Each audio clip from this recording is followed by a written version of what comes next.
가끔씩 하나님께서 경사도 표현인가요? 뜬금없다 그러는 말이에요. 뜬금없이 하나님이 뭔가를 깨닫게 하시고 혹은 또 말씀의 제목을 주시고 또 그럴 때가 종종 있어요. 저번에 남양주의 부흥회 가서는 좀 추웠던 때라서 또 세면장 시설이 별로 그렇게 나는 괜찮았는데 이제 강사 모시기에 조금 불편하게 이겼는지 아침부터 편안하게 사우나를 가까이 있으니까 거기 가서 그냥 푹 편하게 찜질도 하시면서 그렇게 하고 오시라고 천천히. 그래서 아주 집회 기간 내내 끊어놨어요. 표를 미리 다 끊어서 주더라고요. 그래서 아침에 화요일날 아침에 사우나를 가서 들어가서 한 5분도 안 있었는데 느닷없이 탕에 앉아있는데 말씀을 주시더라고요. 그래가지고 그거 놓칠까봐 그냥 비누칠도 못하고 그냥 잊어버릴까봐 나와가지고요. 탈의실에 앉아가지고요. 그래가지고 메모하면서 설교 준비했어요. 대화 중에 세상 얘기를 하다가 또 갑자기 하나님이 뭔가 깊이 깨닫게 하시는 게 있어서 또 부지런히 메모를 해둔 게 있습니다. 여러분, 세상의 모든 일은요, 대부분 다 사람을 상대해서 하는 일들입니다. 아니, 심지어는 조류학자, 곤충학자들조차도 그들이 연구하는 분야가 사람이 아니고 조류, 곤충 같지만 아니에요. 그 조류와 곤충이 인간에게 어떤 해를 끼치며 어떤 유익을 가져다 주는가. 그거 연구하는 거예요. 모든 직업이 다 그렇습니다. 여러분, 식당으로 예를 들면은요, 식당은 손님들의 입에 잘 맞춰야 돼요. 그래야 장사가 잘 되는 거예요. 손님들의 가격도 적절하고 맛도 있고 그래야 자꾸 손님들이 모이는 거예요. 그러니까 식당을 잘 하려면 어떻게 하면 손님들이 입에 잘 맞출까? 어떻게 하면 손님들이 맛있어 할까? 거기에 집중해야 되는 거란 말이에요. 모든 세상사 일들이 다 그렇습니다. 어떻게 보면 교회도 그렇습니다. 교회도 사람을 상대하는 일입니다. 사람이 모이는 곳입니다. 그러면 어떻게 하면 성도들에게 은혜가 되게 할까? 유익을 줄까? 흡족하게 할까? 똑같은 거예요. 다른 게 없어요. 근데 중요한 사실은 한 가지 다른 게 있단 말이에요. 이걸 구분을 잘해야 된단 말이에요. 그건 뭐냐면 장사하는 사람들이 그 장사하는 대상의 손님들을 어떻게 하면 입에 맞출까 하고 고민하듯이 교회는 교회에서 성도들에게 목회자나 사람이 중직자들이 혹은 무슨 일꾼들이 사명자들이 저들을 어떻게 하면 흡족하게 할까? 아니요. 거기 맞추는 게 아닙니다. 사람이 사람을 맞추려고 그러는 게 아니에요.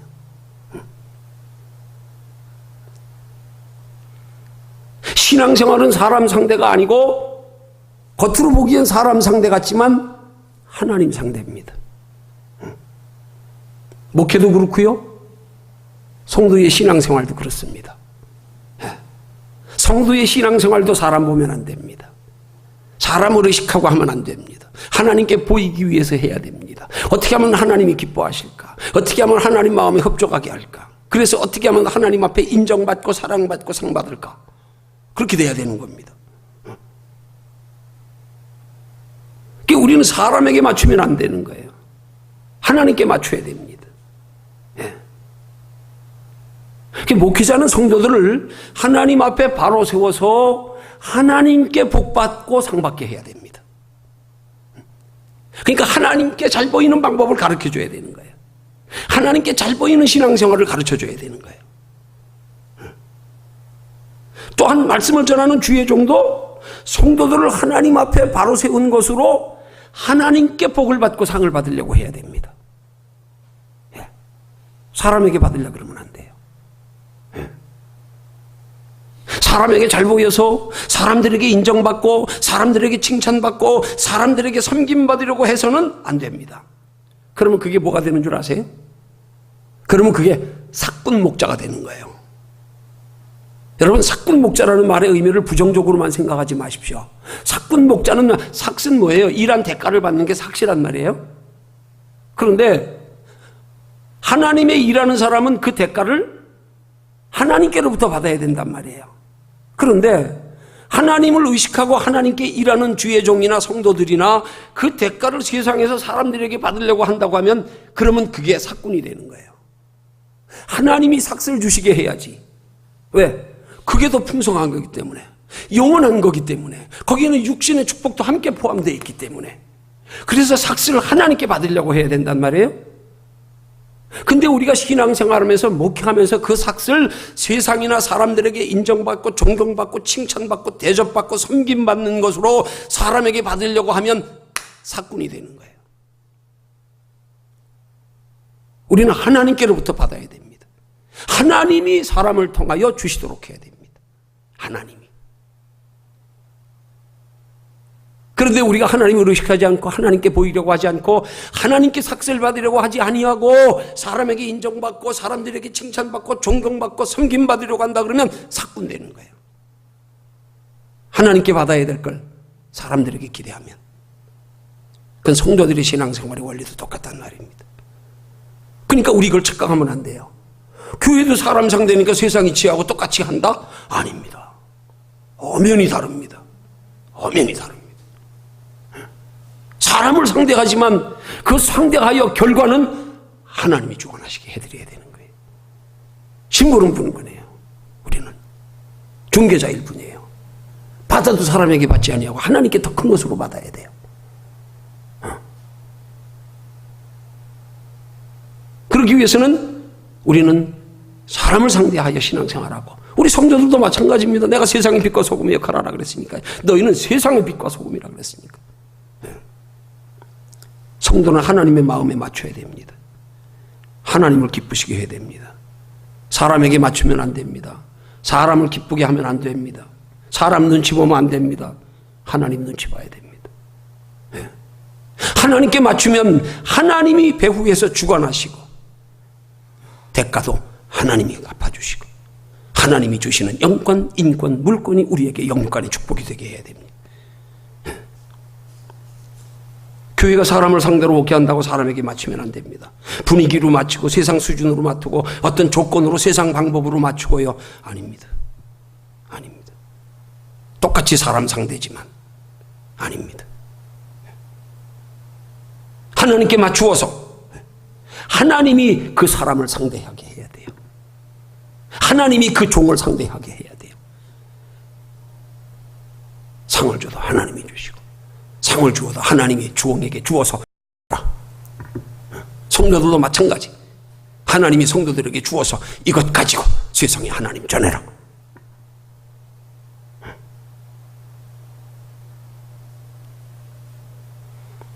그래서 저는 하나님께 상 받고 복 받는 방법에 목회를 선택했습니다. 여러분도 하나님을 상대로 하나님께 상 받고 복 받는 신앙생활을 선택하신 분들인 줄로 압니다. 아닙니까? 아니?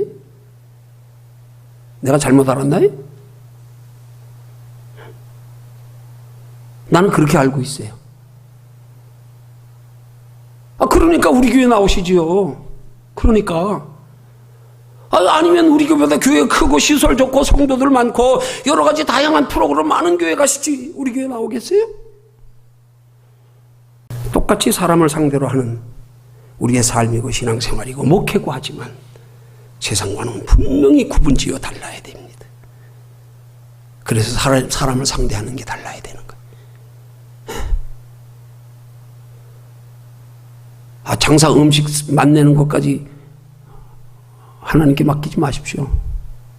그건 여러분이 잘해야 되는 거예요. 미장원에 온 손님 하나님께 맡기지 마십시오. 미장원 주인이 잘해줘야 되는 거예요. 하나님의 일은 아닙니다. 하나님이 하셔야 됩니다. 하나님이 하시게 해야 됩니다. 그게 신앙생활입니다. 근데 이거 구분 못하면 우리 흔히 이거 구분 잘 못할 때가 많아요.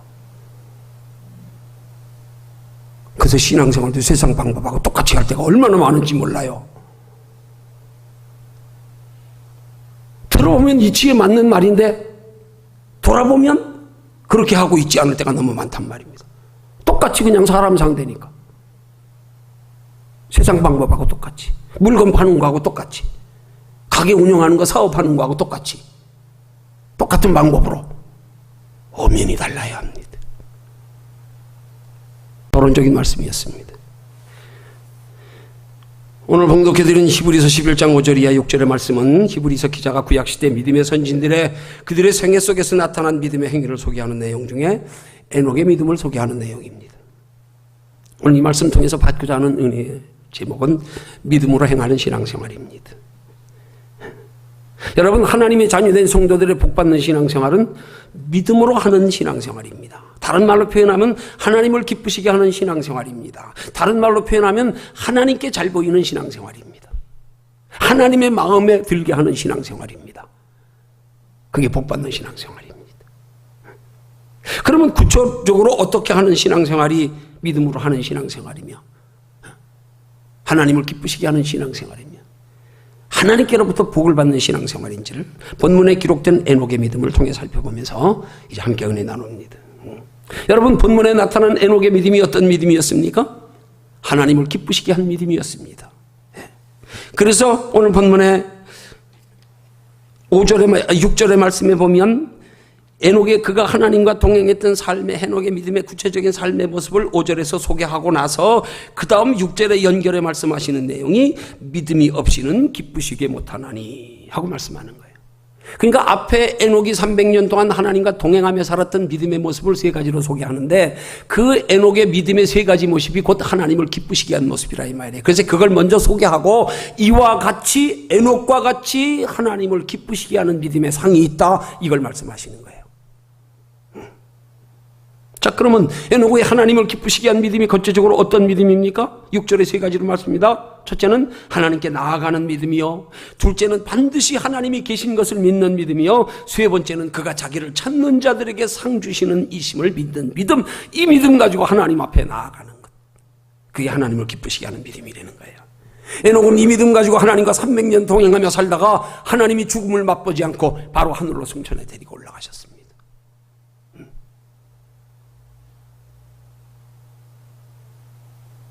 하나님을 기쁘시게 하는 신앙생활이 곧 믿음으로 하는 신앙생활입니다. 복을 받는 신앙생활입니다. 우리 딴에는 믿음으로 신앙생활한다고 하는데 하나님을 기쁘시게 하지 못한다면, 하나님이 기뻐하시지 않는다면 그건 우리 신앙생활 잘못하는 거예요. 나는 열심히 하나님을 기쁘시게 한다고 신앙생활했는데 하나님 기뻐하지 않으시네? 그럼 잘못한 거예요, 우리 신앙생활. 누가 그랬겠어요? 예수님 당시에, 초대교회 당시에, 예수님 공생에 시작하시기 전에 구약시대 이스라엘 백성들, 자기들 딴에는 하나님 기쁘시게 하려고 열심히 율법 섬겼잖아요. 그죠? 지켰잖아요. 근데 그거 가지고 하나님은 하나 기쁘게 못했어. 오히려 예수님 앞에 신랄한 책망 들었어요. 이 독사의 자식들아, 회칠한 놈들아, 자기들 간에 그 율법 지키는 게 얼마나 하나님 기쁘시게 하려고 지켰겠냐고요, 나름대로는. 근데 하나님 기쁘시게 하지 않았어. 하나님 기뻐하시지 않았어. 인정 안 했어. 소용없는 거예요. 나는 하나님 기쁘시게 하려고 한 일인데 하나님 기쁘시게 못하네? 우리는 하나님을 기쁘시게 하는 일에서도 돌아봐야 된다는 말입니다. 혹시 하나님을 기쁘시게 한다고 하는 것이 내 만족을 기준으로 하고 있는 건 아닌지, 내 기준으로 하고 있는 건 아닌지, 이거 돌아봐야 된단 말이에요. 내가 지금 하나님을 기쁘시게 하기 위해서 신앙생활하는데 진짜 하나님 기뻐하실까? 내 만족을 위해서 내 기준으로 하고 있는 건 아닐까? 돌아봐야 된단 말입니다. 자, 그러면 우리가 하나님을 기쁘시게 하려면 하나님을 기쁘시게 하는 것이 구체적으로 어떻게 하는 것인지를 알아야 된단 말이에요. 알아야 된단 말이에요.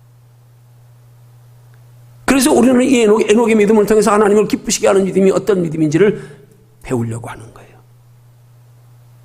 어떤 믿음이 하나님을 기쁘시게 하는 믿음인가? 얼마나 하나님이 에녹의 믿음을 기뻐하셨으면 죽음도 맛보지 않고 그냥 바로 하나님 나라 데리고 올라가셨을까? 승천하게 했을까? 그 믿음을 앞서 세 가지로 제가 말씀드렸어요. 그러나 오늘 다시 지금 이제 순서로 정리해서 다시 설명합니다. 하나님을 기쁘시게 하는 믿음은 먼저는 반드시 하나님이 계신 것을 믿는 믿음을 가지고, 그 다음 두 번째로는 자기를 찾는 자들에게 하나님은 반드시 상 주시는 이심을 믿는 믿음 가지고, 그리고 하나님께 나아가는 믿음이란 말입니다. 그 두 가지를 전제로 해서 이 두 가지를 확실히 알고 믿고, 하나님 반드시 살아계신다, 하나님 자기를 찾는 자들에게 반드시 상 주신다, 이 땅에서도 상 주시고 하나님의 나라에도 영원한 상 주시고, 이 믿음 가지고 하나님 앞에 나아가야 된단 말이에요. 근데 이 하나님이 반드시 계시는 것을 믿는 믿음의 확신 없이, 반드시 상 주시는 이심을 믿는 믿음이 없이 그냥 하나님 앞에만 나오는 믿음은 율법이란 말이에요. 형식이란 말이에요. 예. 그래서 우리 속에 반드시 하나님의 살아계심을 믿는 믿음을 가지고, 그를 찾는 자, 하나님을 찾는 자에게 상 주심을 믿는 믿음을 가진 사람은 벌써 하나님 앞에 나아가는 자세가 틀린단 말입니다. 마음이 틀리고요. 전제되어져서 그것 가지고 하나님 앞에 나아가는 믿음이, 그런 믿음을 하나님과 동행하는 신앙생활이라 그러는 거예요. 에녹이 300년 동안 하나님과 동행했습니다. 동행했어요. 그 믿음 가지고. 그 믿음 가지고 사는 게 하나님과 동행하는 거예요. 그 믿음 가지고 사는 게, 하나님 반드시 계신다, 하나님 반드시 상 주신다, 이 믿음 가지고 하나님께 나아가는 거예요. 이게 동행하는 거란 말입니다.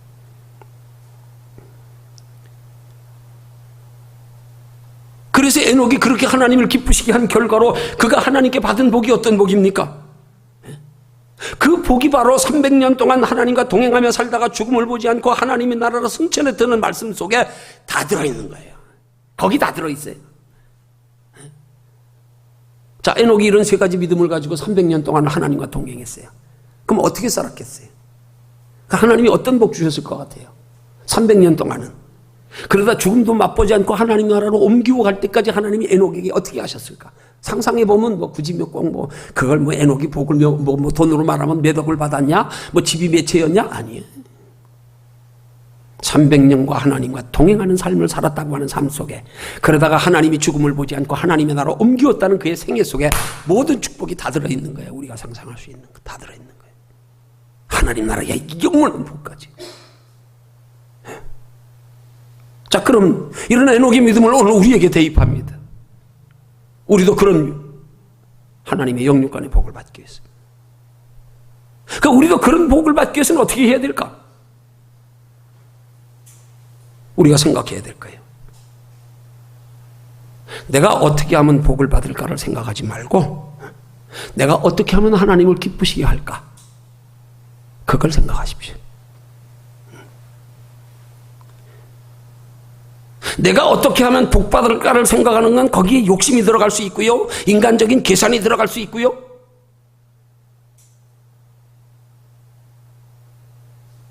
그렇지만 내가 어떻게 하면 하나님을 기쁘시게 할까? 이거 생각하는 건 달라요. 자세가 틀리는 거야 벌써. 어떻게 하면 내가 하나님 기쁘시게 할까? 왜? 하나님 기쁘시게 하면 복은 따라오게 돼 있으니까. 영육간의 복은 따라오게 돼 있으니까. 복 받을까 생각하지 마라. 어떻게 하면 하나님 기쁘실까 골몰해라. 중이 연불에는 관심 없고 제법에만 관심 있다는 식으로 어떻게 하면 복 받을까 생각하지 말고. 네. 하나님 기쁘시게 하면 복은 자동적으로 반드시 따라오게 돼 있는 거예요. 이런 말이 있습니다. 책을 많이 읽은 사람이라고 다 성공한 것은 아니다.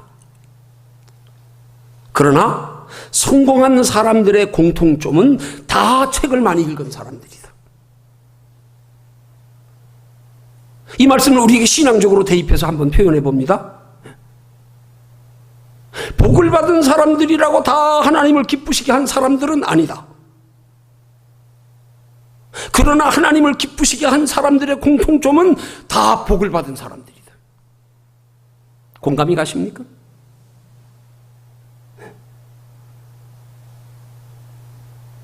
그러면 무엇으로 하나님을 기쁘시게 하면 되겠어요? 믿음으로요. 믿음으로. 그래서 히브리서 11장에 기록된 모든 믿음의 선진들의 생애를 소개하는 그 공통점은 앞에 꼭 믿음으로. 그리고 그들의 그 믿음의 특색들을, 그의 삶 속에서 돋보였던 믿음의 특징들을 믿음으로 하고 그들의 생애 속에서 행적들을 소개하고 있는 거예요.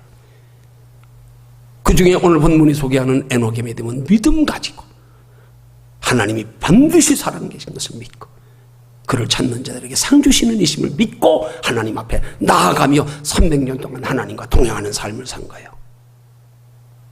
네.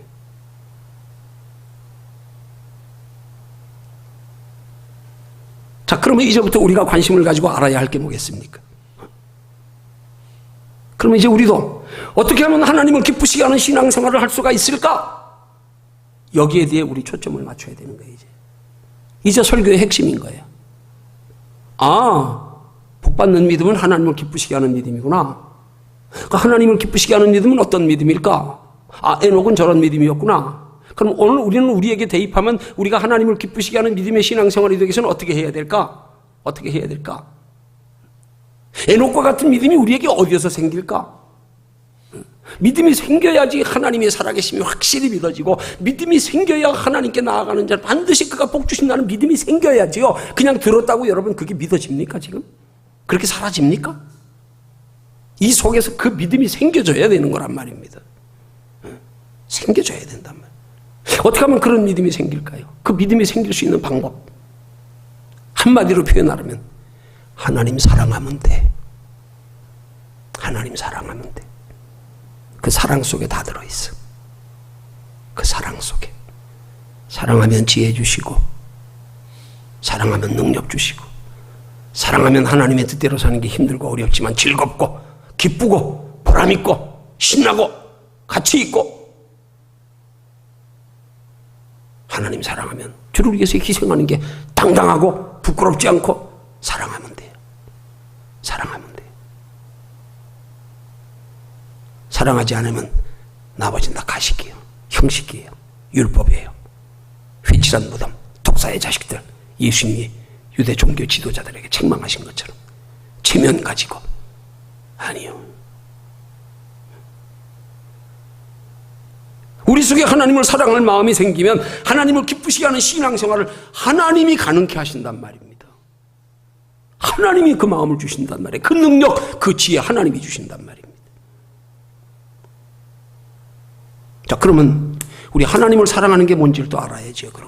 그럼 뭐가 하나님 사랑하는 걸까? 여러분, 하나님께 대한 사랑의 개념은 우리의 개념하고 달라야 되는 거 아니에요? 이성적인 사랑도 아니고 뭐 우정적인 사랑도 아니고, 그걸 신앙적인 성경적인 신학적인 표현으로는 아가페 사랑이라 그러는 거 아니에요? 에로스 사랑, 필리오 사랑, 뭐 세상적인 사랑과 비교해서 하나님의 사랑은 아가페 사랑이다? 그럼 그렇게 하나님 사랑하는 게 어떻게 사랑하는 거냐 이 말이에요. 그게 그 아가페 사랑의 성격은 하나님을 내 인생에 있어서 가장 귀하고 소중한 존재로 여기는 거야. 어린아이가 부모 생각하듯이요. 그게 하나님 사랑하는 거예요. 그래서 하나님을 내 인생의 가장 우선의 자리에 두는 거예요. 그게 하나님 사랑하는 거예요. 아이들에겐 부모가 저들의 인생의 가장 우선의 자리입니다. 부모 없으면 끝나. 부모가 전부야. 아무리 깜깜한 밤이라도 부모만 내 손잡고 부모 품 안에만 안겨 있으면 안 무서워. 안 무서워. 밤이 문제가 아니야. 부모만 있으면 돼.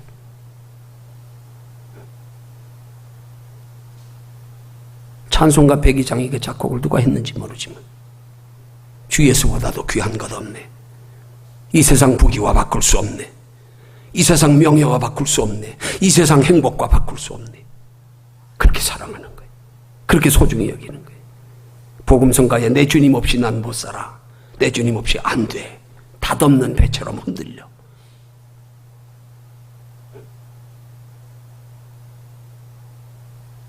그게 하나님 사랑의 개념입니다.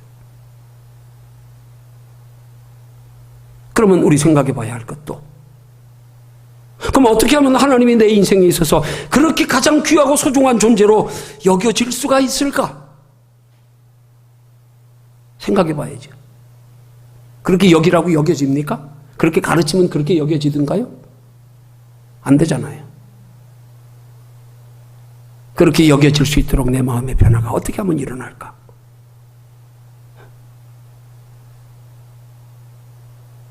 그러기 위해서는 우리 신앙의 근본으로 하나님이 내 인생의 생사화복을 주정하시는 분이라는 사실이 확실히 믿어져야 돼요. 이게 믿어져야 돼요. 이게.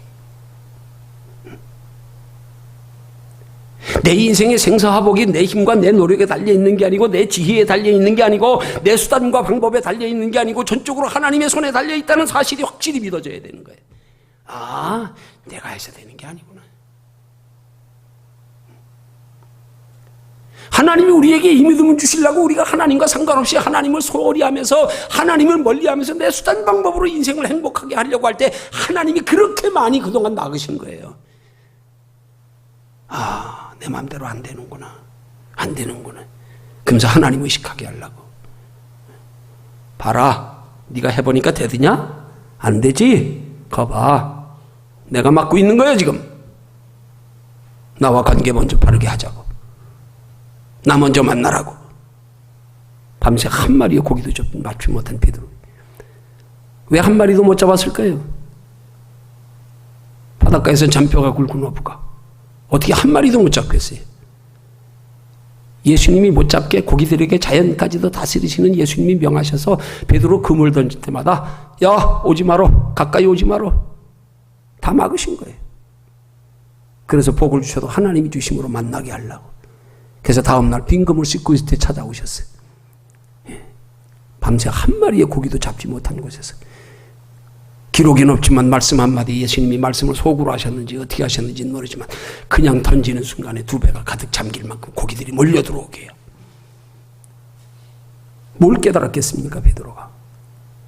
아, 내가 기술이 있다고 되는 게 아니구나. 내가 바닷가에서 잔뼈가 굵었다고 내 기술로 고기 잡는 게 아니었구나. 우리 인생 그렇게 깨닫게 하시려고요. 그게 깨달아져야 된단 말입니다. 그게 깨달아지기 위해서 하나님 우리에게 원치 않지만 사랑하시지만 그거 깨닫는 게 더 복이 기해. 우리 인생의 생사화복을 주장하시는 하나님이심을 깨닫게 하시려고. 우리가 하나님의 섬김에 살아온 삶 속에서 얼마나 하나님이 많이 개입하셨습니까? 얼마나 많은 크고 작은 실패가 있었습니까? 그거 깨닫게 하시려고요. 그거요. 그 하나님께서 우리에게 생사화복을 주장하시면 이 땅이 육신으로 사는 동안의 생사화복뿐만이 아니라 영원한 하나님의 나라의 영원한 생사화복까지요. 그게 하나님이 다스려 주관하신다는 사실이 깨달아지면 그러면 생기는 거예요. 두려워지는 거예요. 네. 여러분, 성경적인 진짜 하나님 참 사랑은 하나님을 향하여 두려움 가지는 거예요. 진짜 사랑하면은요, 하나님의 사랑이 내게서 멀어질까 봐.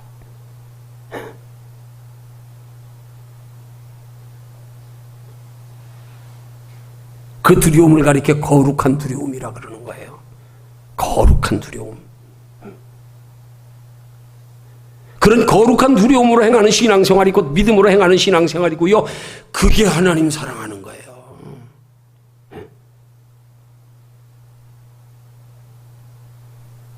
우리 성경적인 사랑의 개념을 바로 해야 됩니다. 그런 사랑, 그런 두려움을 일컬어서 하나님을 경외하는 믿음이라 그러는 거예요. 우리가 기껏 하나님 사랑한다는 게 하나님이 좋은 것 주시면 하나님 사랑합니다. 하나님이 좋은 환경 만들어주면 하나님 사랑합니다. 아니, 그게 진짜 하나님 사랑하는 거예요? 솔직히 그게 뭐예요? 환경 사랑하는 거지. 아니에요? 환경 사랑하는 거지. 물질 주시고 건강 주시니까 감사해서 하나님 사랑합니다. 그게 물질 감사하는 거고 건강 사랑하는 거지요. 물질 사랑하고 말로만 하나님 사랑합니다지. 그러니까 그거 거두어가면 하나님 이럴 수가 있어요? 뭐 사랑한 거예요?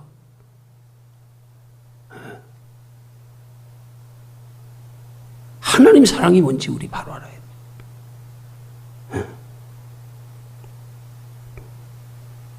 진짜 하나님 사랑하면 그 속에 하나님을 향한 두려움이 있단 말이에요. 하나님을 향한 깊은 애정이 있단 말이에요. 관심이 있단 말이에요. 조금만 몰래도 사랑하는 사람 먼저 생각하듯이.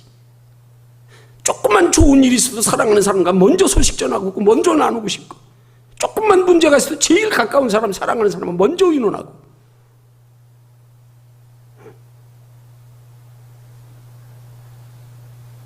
그런 사람들이 삶 속에서 무슨 일이든 항상 하나님을 의식한단 말이에요.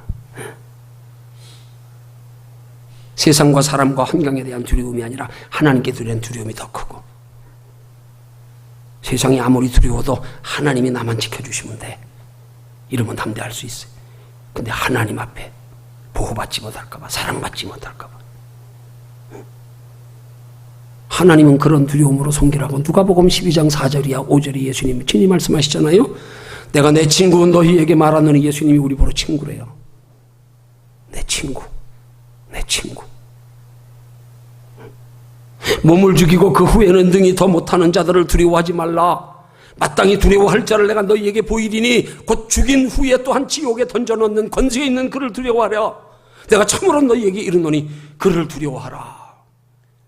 이 두려워하라는 말을 다른 말로 표현하면 사랑해라, 하나님, 그 말인 거예요. 사랑해라. 이런 두려움, 하나님을 향한 이런 성경적 영적 사랑을 가지면 여러분 육신적으로 잘 돼도 하나님이 두렵다니까. 잘 돼서 하나님 멀리할까 봐, 잘 돼서 하나님 잊어버릴까 봐. 그래서 시편 기자가 고백하는 것 아닙니까? 여호와의 나로 부하게도 마옵시고 가난하게도 마옵시고 오직 하나님 중심의 생각. 부해서 하나님 영광 가리울까 봐, 하나님 모른다 할까 봐.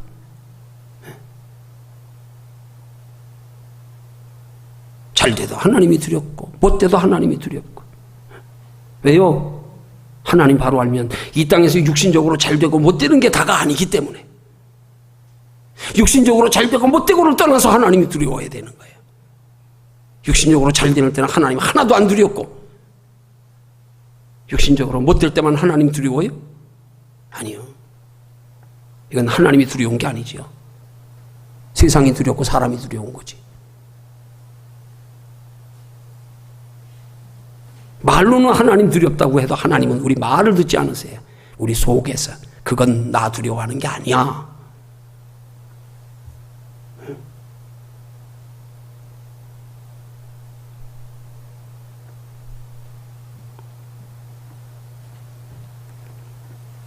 성도는 세상과 사람과 환경을 두려워할 게 아니라 하나님을 두려워해야 된단 말이에요. 하나님을. 세상과 사람과 환경에 대한 두려움은 그때그때 두려워할 수밖에 없는 상황에서 잠시 두려워하지만 하나님은 항상 두려워해야 되는 거예요. 항상. 하나님을 항상 두려워하는 믿음이 우리로 하여금 하나님을 기쁘시게 하는 신앙생활을 가능케 하고 복받는 신앙생활이 되게 하는 겁니다. 하나님 나라에까지 복받게 하는 신앙생활. 여러분 누구를 두려워하십니까? 사탄 마귀를 두려워하십니까? 아니면 하나님을 두려워하십니까? 세상 두려워하는 거, 사람 두려워하는 거, 눈에 보이는 거 두려워하는 건 공중 권세자분 악한 영들을 두려워하는 거예요. 그걸 하나님이 그들에게 내어줬다 그랬어. 내어준 바 된 세상이다. 저들이 지배하고 있어.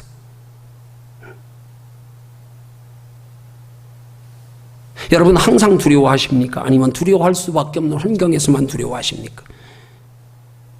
여러분 누구를 사랑하십니까? 환경을 사랑하십니까? 사람을 사랑하십니까? 세상을 사랑하십니까? 아니면 하나님을 사랑하십니까? 네. 어떤 환경에서든지 항상 하나님을 두려워하며 사랑하는 믿음, 그것이 하나님의 자녀된 성도의 바른 신앙의 자세입니다. 하나님이 귀하게 보시는 믿음의 자세입니다. 그래야 어느 때든지 항상 신앙생활을 잘할 수가 있는 거예요. 그러지 못하면 어떤 사람은 복 받으면 잘해, 어떤 사람은 복 못 받아 힘들고 어려우면 그때는 두려워서 하나님 눈치 보고 가까이 하고 그 길 피하려고 그때만 잠시 자라고요. 이건 아니에요. 변함없어야지요.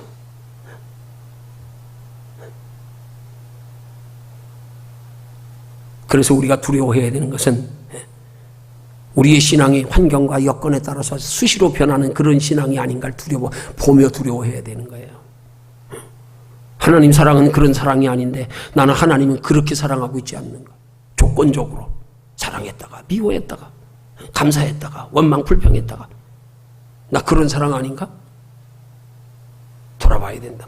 그건 하나님 사랑 아니에요. 사도 바울이 고린도전서 9장 27절에서 내가 내 몸을 쳐서 복종케 하면 내가 남에게 전파한 후에 자기가 도리어 버림이 될까 두려워함이로다 이렇게 고백했는데, 바울이 아무렴 그 복음, 그 신앙 가지고 예수 안 믿는 구원받지 못할까 봐 두려워했겠냐고요. 아니요, 좀 더 깊이 설명드리면 본문의 말씀의 표현으로 맞추면 하나님 사랑에서 멀어질 거예요. 그거 두려워한 거지요. 아무리면 사도 바울이 예수 믿고 구원 못 받을까 봐 두려워하겠냐고요. 이런 똑바른 우리의 믿음의 개념이 잡혀 있으면, 그러면 잘 될 때 편안할 때 다 열심히 신앙생활하게 되고, 잘 될 때 편안할 때 더 두렵고 떨림으로 하나님 섬기게 되고, 못 돼도 하나님 원망하지 않고 낙심하지 않고 의심하지 않고, 그럴수록 더욱 하나님을 가까이 하고 의지하여 하나님 안에서 위로받으려고 그러고요. 그럴수록 하나님 더 사랑하고요. 그럴수록 하나님이 더 소중하고요. 내가 이럴 때 하나님마저 없었더라면 내 인생 여기서 감당할 수 있었을까? 어린아이들이 아플 때 병실에 누워서 부모의 사랑을 제일 절실히 느끼듯이.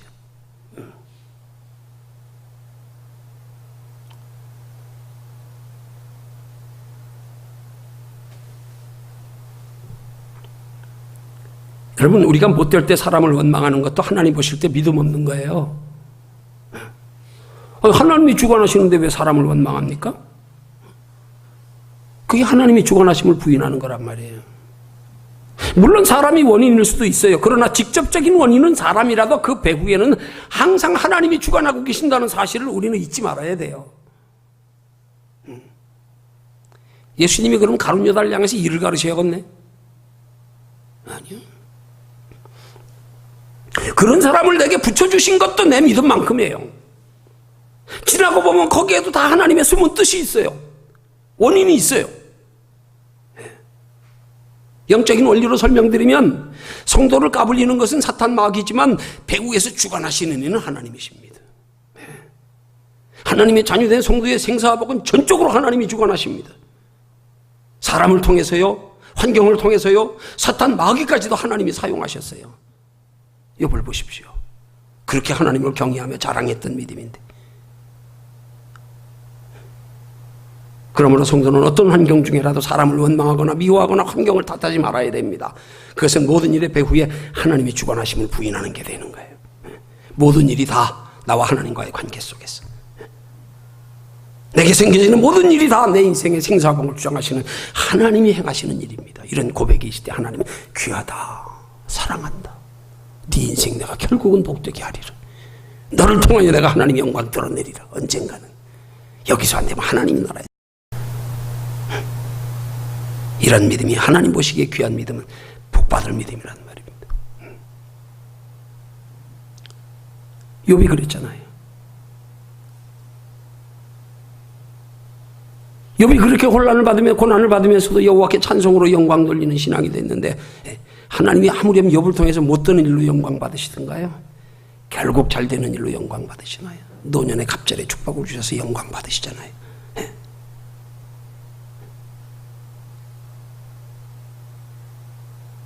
여러분, 하나님을 항상 두려워하며 사랑하는 게 믿음입니다. 하나님을 두려워하며 사랑하는 것이 정말로 하나님의 살아계심을 믿는 믿음입니다. 정말로 하나님께서 내 인생의 생사와 복을 주장하시는 분이심을 믿는 믿음입니다. 항상 하나님을 두려워하고 사랑하면 신앙생활 잘할 수밖에 없어요. 몸으로는 잘 못할 수도 있어요. 연약하기 때문에, 환경의 지배를 받기 때문에. 그러나 적어도 우리 마음만큼은 아니란 말입니다. 그럴 때마다 우리 속에 몸으로는 못 따라가도 애통하는 마음이 있고요, 거룩한 두려움이 있고요.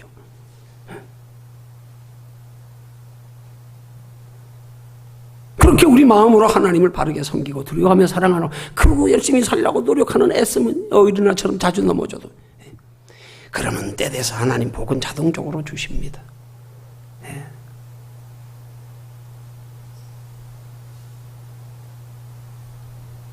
그렇게 우리가 하나님을 사랑해서 하나님을 향하여 거룩한 두려움을 가져서 하나님을 기쁘시게 하는 믿음으로 행하는 신앙생활이 되기 위해서, 그런 믿음 되기 위해서 우리에게 필요한 믿음의 자세가 결론적으로 세 가지가 있는데, 요약하면 그 첫 번째가 무슨 일이든지 우리는 그 행하는 일의 목적을 하나님의 영광에 두고 행하는 것.